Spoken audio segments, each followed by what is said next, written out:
السلام علیکم، آپ دیکھ رہے ہیں پاک exclusive T V.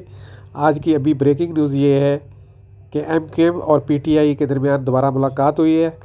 P T I کے وفاقی وزراء علی زیدی، اسد عمر، گورنر سندھ عمران اسماعیل نے اسلام آباد میں خالد مقبول صدیقی، امین الحق، عامر خان اور دوسرے ارکان سے ملاقات کی اور اس بات پر تبادلہ خیال ہوا کہ تاریخ عدم اعتماد کی صورت میں ایم کیو ایم کس کا ساتھ دے گی۔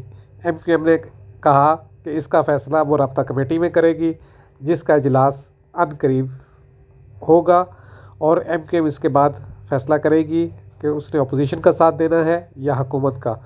آپ دیکھ رہے ہیں پاک ایکسکلوسیو ٹی وی۔ اگر آپ نے میرے چینل کو سبسکرائب نہیں کیا تو ضرور کریں، میں آپ کا شکر گزار ہوں۔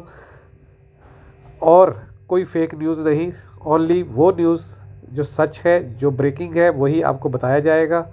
دیکھتے رہیں پاک ایکسکلوسیو ٹی وی۔